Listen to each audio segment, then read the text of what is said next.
semua semoga tetap dalam keadaan sehat walafiat, tidak kekurangan apapun. Alhamdulillah hari ini kita bisa berinteraksi dengan teman-teman, adik-adik, para anak-anakku, siswa-siswi baru SMA 1 Belanakan tahun ajaran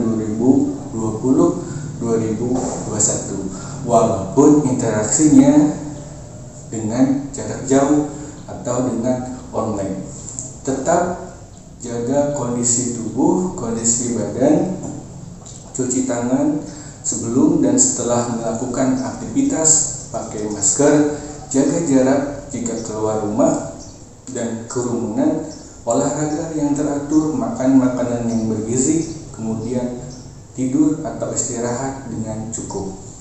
Baik, perkenalkan Bapak dengan Bapak Fauzi, salah satu guru mata pelajaran biologi di SMA 1 Belanakan. Dalam kesempatan kali ini, di materi pengenalan lingkungan sekolah, Bapak bermaksud untuk memberikan materi sedikit tentang narkoba, tentang narkoba atau sekarang lebih sering dikenal dengan nafsa, narkotika, psikotropika, dan zat adiktif. Baik teman-teman, adik-adikku SMA Negeri 1 Belanakan tahun ajaran 2020-2021, mungkin dari kalian banyak sekali yang sudah tahu apa itu narkoba. Narkoba kalau disingkat itu adalah narkotika dan obat-obatan terlarang, atau lebih sering dikenal dengan, jika kalian menemukan materi di sekolah, itu adalah nafsa, narkotika, psikotropika, dan zat adiktif. Nah, kemudian kita cari pengertiannya. Apa itu narkoba atau nafsa? Ini merupakan zat atau obat yang bersifat alami. Dalam maksud itu bisa saja dari tanaman-tanaman atau makhluk hidup. Jadi diulangi, narkoba atau nafsa itu adalah zat atau obat yang bersifat alami, sintetis, semi-sintesis, yang menimbulkan efek penurunan kesadaran, kemudian halusinasi, dan daya rangsang. Kemudian ini menimbulkan kecanduan. Ini yang paling bahaya. Kita akan klasifikasikan nafsa itu ke dalam 3 bagian. Nafsa yang pertama itu narkotika, psikotropika, dan zat adiktif. Nah, kita nanti akan uraikan apa itu narkotika, apa itu psikotropika, dan zat adiktif. Yang pertama itu adalah narkotika. Jika narkotika masuk ke dalam tubuh kita, itu akan menghilangkan rasa nyeri, kemudian menurunkan kesadaran. Contoh jenis narkotika ini adalah ganja, opium, dan turunannya. Apa itu turunan opium? Ada morfin, heroin, ada kokain. Itu adalah narkotika. Kedua, itu jika psikotropika masuk ke dalam tubuh kita, itu akan menyebabkan perubahan perilaku. Misal perubahan perilakunya lebih percaya diri, bahagia, tetapi di luar kendali. Yang terakhir itu adalah zat adiktif. Nah, zat adiktif ini adalah zat di luar daripada narkoba dan psikotropika yang menyebabkan kecanduan dan merusak tubuh. Contohnya apa?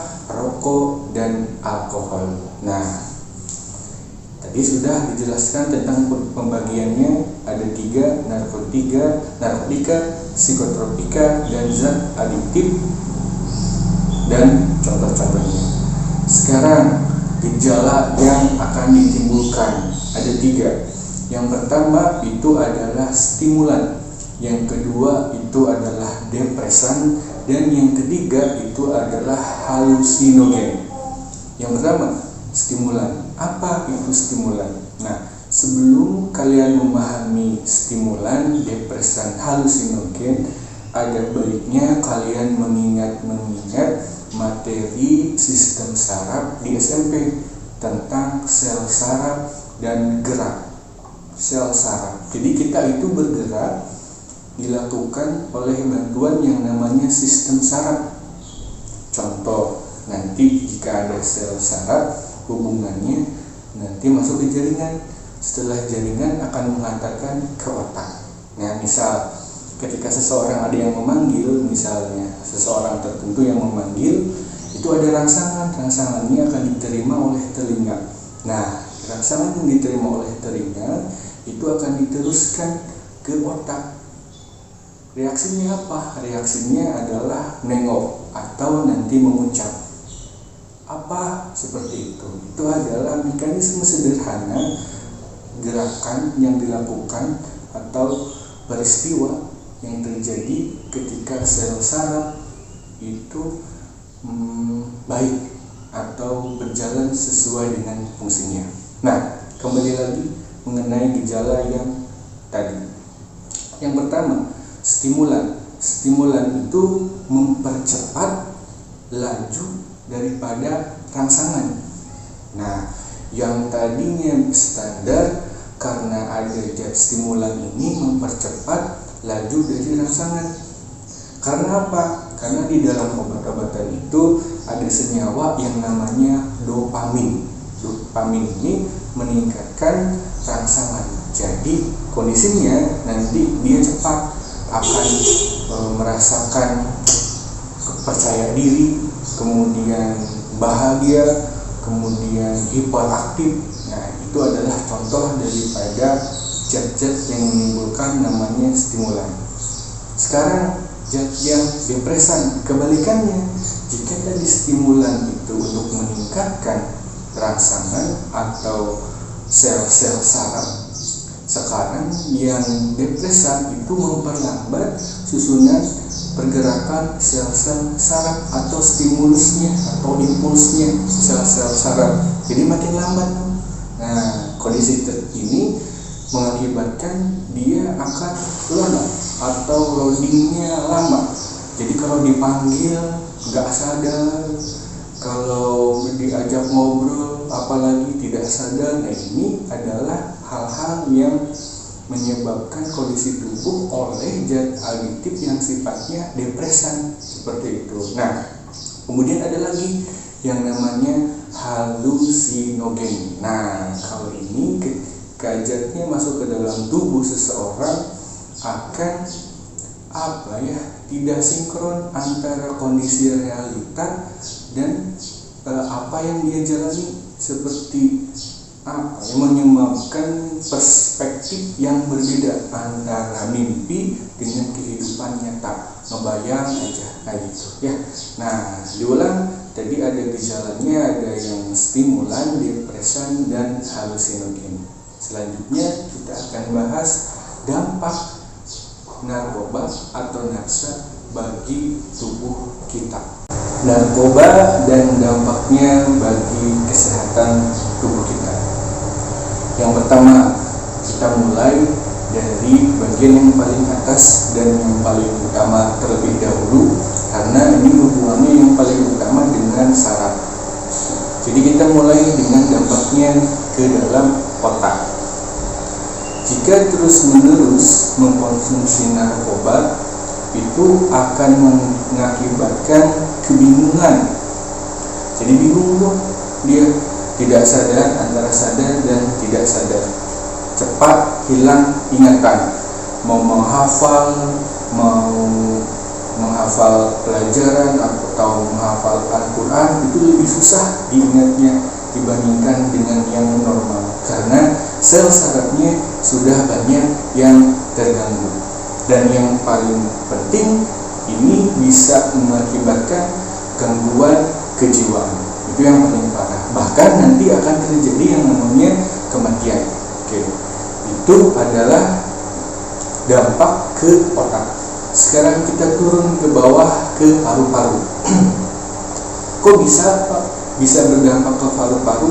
Karena seperti ini ya, zat adiktif, contohnya rokok, itu akan diserap oleh hidung, kemudian masuk ke paru-paru.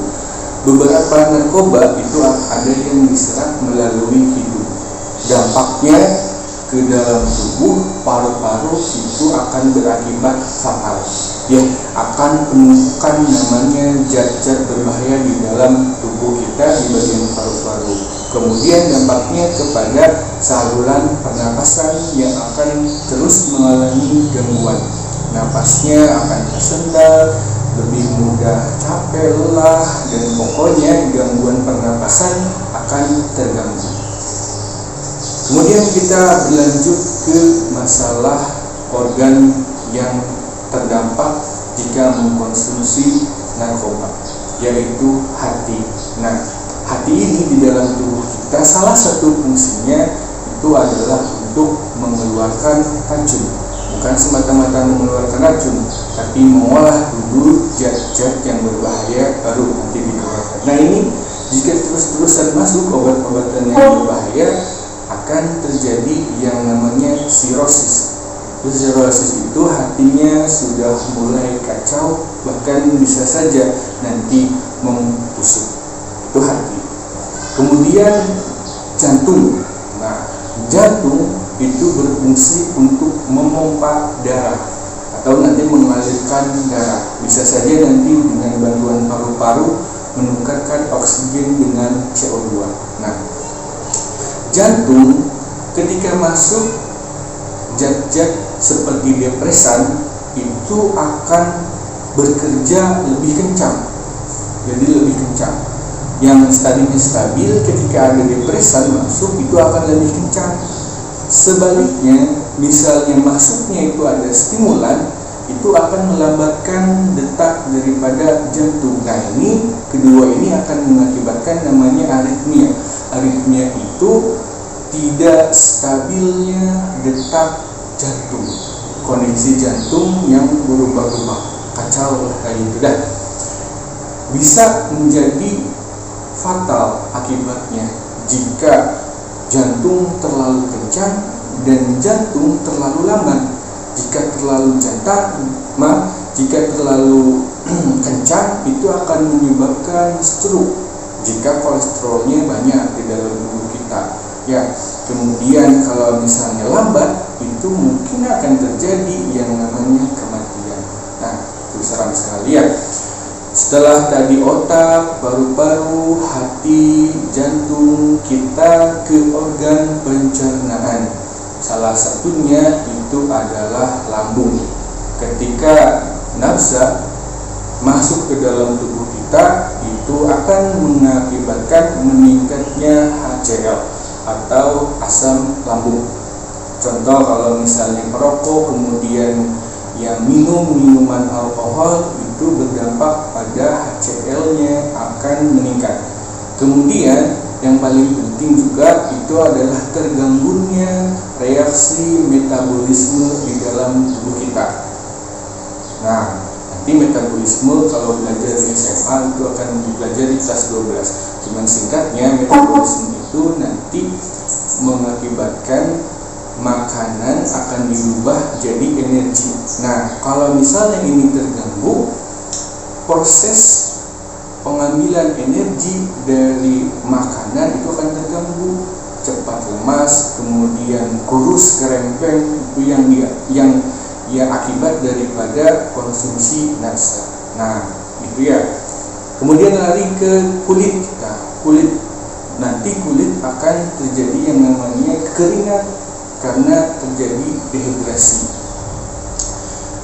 Pada beberapa kasus yang memasukkan nafsa atau narkoba melalui jarum suntik itu akan mengakibatkan namanya asbes. Itu nanti ini kulitnya akan membusuk. Jadi bekas luka suntikannya itu nanti akan membusuk. Terakhir, tulang dan gigi. Nah, bahwa nafsa narkotika ini nanti akan menghambat penyerapan kalsium dan menghambat kerja daripada vitamin D. Tentunya dampak bagi kesehatan ini berlaku untuk semua organ, karena jika salah satu organ terganggu, semuanya juga akan terganggu. Jika hati akan terganggu, semuanya juga akan terganggu. Kalau tulang terganggu, semuanya juga akan terganggu, karena tubuh kita ini semuanya sistem. Itu adalah dampak bagi kesehatan tubuh kita. Nah, bagaimana dengan dampak yang lain? Contohnya apa? Contohnya dampak sosial dan ekonomi. Satu, pasti nanti seseorang akan mengucilkan kalian, karena kalian itu adalah pengguna daripada narkoba dan zat adiktif. Nah, kemudian orang tua nanti bakalan kewalahan menghadapi kalian yang mengkonsumsi narkoba, karena sifatnya nanti itu ketergantungan. Nah, jika kalian tidak punya uang untuk membeli zat tersebut, katakanlah kalian yang mepet, itu berakibat fatal terhadap kejahatan. Bisa saja nanti hal-hal yang tidak diinginkan oleh kita terjadi, karena untuk kebutuhan badannya mengkonsumsi narkoba. Terakhir, pesan untuk siswa-siswi baru tahun ajaran 2020-2021, jangan pernah sekali-sekali terlibat dalam kegiatan penyalahgunaan narkoba, pengguna apalagi pengedar. Dalam Undang-Undang Pasal 127 Ayat 3 tentang Undang-Undang Narkotika, penyalahgunaan narkoba bagi diri sendiri akan dipidana dengan penjara paling lama 4 tahun. Jika misalnya di lingkungan sekolah atau siswa yang terlibat, tentunya tidak main-main, akan dikeluarkan dari lingkungan sekolah secara langsung. Nah, sebenarnya narkoba juga bisa bermanfaat bagi kesehatan atau di bidang medis untuk pengobatan atau bius. Kalau misalnya ke dalam ilmu pengetahuan, itu juga akan diteliti untuk perkembangan namanya IPTEK, ilmu pengetahuan dan teknologi. Nah, bisa saja nanti diteliti ini kandungannya apa, ini pohonnya bagaimana struktur daunnya, struktur batangnya, itu nanti akan dipelajari. Tapi itu untuk legal, untuk ilmu pengetahuan. Selebihnya itu tidak boleh digunakan sembarangan. Nah, bagi adik-adik, bagi anak-anakku, isilah kegiatan remaja kalian dengan di sekolah dengan berbagai kegiatan. Bisa kalian masuk ke dalam kegiatan OSIS, kegiatan ROHIS, kegiatan pramuka, ada karya ilmiah remaja, ada kesenian, ada PMR, ada paskibra atau yang lainnya, agar kalian terhindar dari kegiatan-kegiatan yang tidak bermanfaat. Berkumpullah dengan anak-anak yang soleh, agar nanti kegiatannya pun itu akan terlindungi daripada hal-hal yang merusak diri, merusak orang lain, keluarga, masyarakat, bahkan negara. Dampaknya kembali lagi terhadap kalian, orang tua kita, dan keluarga. Nah, baik, cukup sekian materi dari Bapak. Terima kasih yang sudah menonton video ini. Sampai jumpa kembali di lain kesempatan. Akhir kata, assalamualaikum warahmatullahi wabarakatuh.